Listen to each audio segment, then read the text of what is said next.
दोस्तों नमस्कार, स्वागत है आपका आपके अपने चैनल पर। और आज का जो अपना टॉपिक है बहुत ही गंभीर है, क्योंकि जिसके कारण लोग सालों साल तक रोते रहते हैं। तो वही पूछना चाहता हूँ कि आप जब कोई कंस्ट्रक्शन चालू करवाते हैं, क्या आप अंदाज़ा लगाते हैं, इस चीज़ को सोच के बनाते हैं कि आप घर बना रहे हैं, खंडर बना रहे हैं, ये शमशान बना रहे हैं, क्या बना रहे हैं? क्योंकि जब हम बहुत मोटी रकम खर्चा करके घर बनाते हैं और उसकी सुख सुविधाओं के चलते हम लोग जब बजट बनाते हैं, उसका एक डायग्राम बनाते हैं, उसके विषय में अब पूरी चर्चा करते हैं। लेकिन कुछ चीज़ें होती हैं जो शायद आप लोग नहीं करते, जो आपको करनी चाहिए, और वही मैं आपको बताने वाला हूँ। ये ज़रा आप ध्यान से सुनिएगा, और यदि आपको अच्छा लगे तो लाइक कीजिएगा, नहीं अच्छा लगे तो डिसलाइक कीजिएगा। दोस्तों, जब हम लोग अपना घर बनाते हैं तो उससे पहले जब बजट बनाते हैं तो आप कौन सा मटेरियल इस्तेमाल करने वाले हैं, कौन सी कंपनी का होगा, कौन सा ब्रांड होगा, उसको जरूर आप मेंशन करवाया करो कि आप कौन सी वायर कौन सी कंपनी का लगाएंगे, पाइप कौन सी कंपनी का लगाएंगे, नल कौन सी कंपनी का। छोटी चीज़ है लेकिन खर्चा बहुत आता है और वहाँ जाके फंसता भी। नल कौन सी चीज़ का लगाएंगे, घर के डोर को कुंडा कौन सा लगाएंगे, कौन सी कंपनी का होगा, ब्रांड क्या होगा। और जब आप घर के अंदर और प्लम्बिंग कराते हैं तो हर चीज़, छोटी से छोटी आपको चीज़ का कौन सी आपको चीज़ लगवाना है वो ज़रूर आप साथ में मेंशन कराइए। कुछ भी मत छोड़िए, यहाँ तक स्क्रू तक। छोटी सी बात होती है कि स्क्रू कौन सा यूज़ होगा, स्टील का होगा कि यानी एसएस का होगा या एमएस का होगा, दोनों में कौन सा, इतना बारीक तक आप कैलकुलेट करवाइए, लिखवाइए। दूसरा, जब आप पूरे घर का बजट बनाते हैं तो एक चीज़ आप मेंशन नहीं करते, जो आज की वीडियो सुनने के बाद आप जरूर मेंशन कराइए। यानी जैसे कि लास्ट में जब आपको प्रवेश करना होता है तो एक चीज़ आप देखते हैं, घर के अंदर बिना पेंटिंग के तो घर कंप्लीट ही नहीं होता है, ये आप भी जानते हैं। जब बिना पेंटिंग के घर कंप्लीट नहीं होता, जब बिना पेंटिंग के घर कंप्लीट नहीं होता तो आप बजट में उसको कायदे से मेंशन क्यों नहीं करते? और जब आप मेंशन नहीं करते तो एक ही सवाल पैदा होता है, क्या आप खंडर बना रहे हैं? तो खंडर ही होगा, क्योंकि घर बिना पेंटिंग के तो खंडर ही होता है। और यदि आप लाखों रुपए खर्चा करके पेंटिंग आप ढंग से नहीं कराते तो आप वहाँ का जो सुख सुविधा जो घर की रहती है तो वो आप कैसे ले सकते हैं? ये किसी कोने से चूना गिर रहा है, किसी कोने से मिट्टी गिर रहा है, 6 महीने साल नहीं बीतते, कहीं से पेंट हो रहा है, समझ गए ना, खराब हो रहा है। तो आपको यहाँ भी वैसा ही कुछ पूरी फुल तैयारी करनी चाहिए कि आपके घर में जब पेंटिंग होगी तो आपकी दीवारों के ऊपर पुट्टी कौन सी कंपनी की होगी वो आपको जानकारी होनी चाहिए। भी आपके घर में पुट्टी कौन सी कंपनी की होने वाली है और प्राइमर कौन सा होने वाला है, मेंशन कराइए।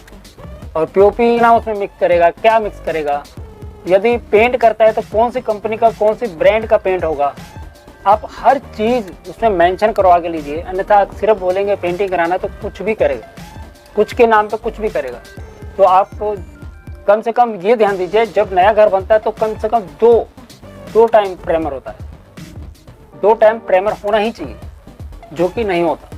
जब हम लोग प्राइमर करते हैं, पुट्टी करते हैं तो जो उसका बेस होता है मजबूत बनता है। और पुट्टी कितने कोट खींचेगा ये क्लियर करवा लीजिए कि कितना कोट पुट्टी खींचने वाला है। 1 कोट, 2 कोट, 3 कोट, 4 कोट, बस इतना तो होता ही है। 3-4 कोट होते हैं, लेकिन वो सामने वाला कितना कोट करने वाला है। और यदि पीओपी और पुट्टी का मिश्रण की बात करें तो वहाँ पे पुट्टी और पीओपी कितना मिक्स करने वाला है। दोस्तों जरूर ध्यान दीजिए, पेंटिंग का बहुत हालात ख़राब है, बहुत ही माहौल ख़राब है।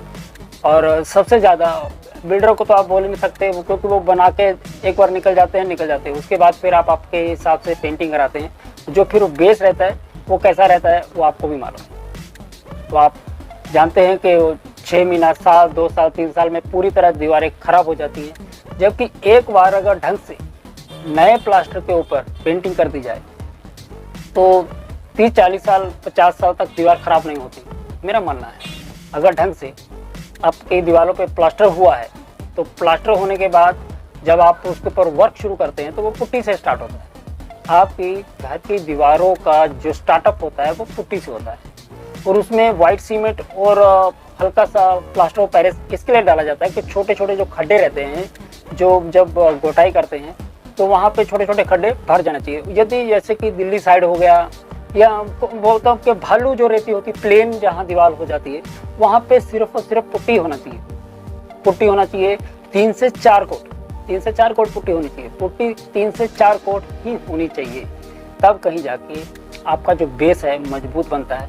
और जब पुट्टी करके हो जाए तो उसके ऊपर प्राइमर नीचे, तो यदि भालू रेती है दीवार के ऊपर, यानी भालू रेती जो प्लेन, दिल्ली साइड हो गया, राजस्थान में कई जगह देखा प्लेन रेती रहती है, महाराष्ट्र में कैसा रहता है दानेदार रहती है, तो वहाँ पे रफ होती है दीवार। रफ दीवार की वजह से वहाँ पे मटेरियल ऐसा चाहिए कि वहाँ पे पानी लग जाए तो ख़राब ना हो। लेकिन आप यकीन मानिए कि दीवार कैसी भी हो, कैसी भी दीवार हो, अगर उसके ऊपर ढंग से स्टार्टअप किया जाए तो पेंटिंग कभी भी 40-50 साल तक ख़राब नहीं होता। हाँ, आप अब 2 साल 3 साल के बाद पेंट जरूर करा सकते हैं। यदि वाटरप्रूफ पेंट है तो वाटरप्रूफ पेंट को कम से कम आप 4 साल 5 साल तक इस्तेमाल कर सकते हैं, यानी 1 साल छोड़ के आप उसको सर्फ वगैरह से साफ़ कर सकते हैं। वॉश होती हैं दीवारें, कोई दिक्कत नहीं।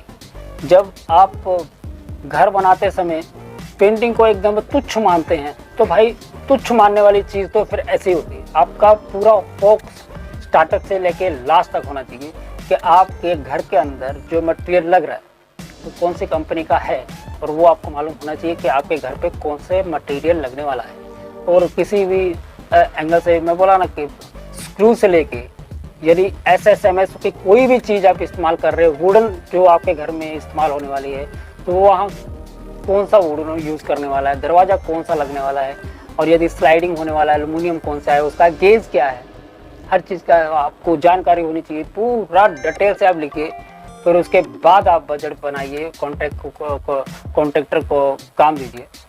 तो आप एक बार मेरे बोलने पे इस तरह से आप करा दीजिए, फिर देखिए आप घर अगर 40 साल 50 साल नहीं चला तब कहिएगा।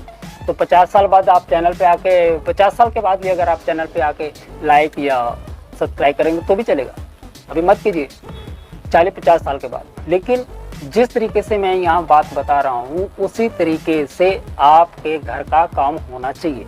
यानी आप जब बजट बनाते हैं तो बजट बनाते समय आपको ये ज़रूर ध्यान देना चाहिए कि आपके घर के अंदर कौन सी कंपनी का मटेरियल यूज़ होने वाला है, लकड़ी के विषय में, वायर के विषय में, या पाइप प्लम्बिंग के विषय में, या जो भी स्विच, जो लाइट के स्विच है उसके विषय में कौन सी कंपनी का स्विच लगेगा। जितना भी घर के अंदर जो भी चीज़ लग रही है वो चीज़ आपको पहले से इस चीज़ की जानकारी, जब आप कोटेशन बनाते हैं तो उसके अंदर आपका हर चीज़ मेंशन होनी चाहिए। तब जो आप कॉन्ट्रैक्टर के साथ एक कॉपी आपके पास, दूसरी कॉन्ट्रैक्टर के पास होनी चाहिए। आप समय समय पे जाके चेक करें, देखें, किसी के भरोसे पे ना छोड़ें। कल युग में किसी के भरोसे पे ना छोड़े, आप अपने विश्वास के अंदर काम कराइए। और यदि आप अपने विश्वास के अंदर पूरी जानकारी के अंदर काम कराएंगे, और वैसे ही जैसे कि नींव डालने से लेके पेंटिंग होने तक का पूरा मेंशन होना चाहिए। खास आपको ध्यान देना है ब्रांड कौन सा होगा, और ब्रांड के साथ साथ आप गेज, किसी चीज़ का गेज तक चलता है, गेज कौन सा होगा, यानी आप पूरी तरह से चौकस होकर काम कराइए। और अपना जब कोटेशन बनाते हैं तो कोटेशन में हर चीज़ मेंशन करें, कोई चीज़ ना छोड़े।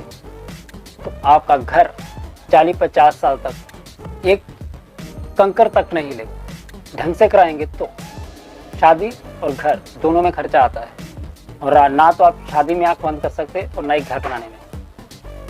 धन्यवाद।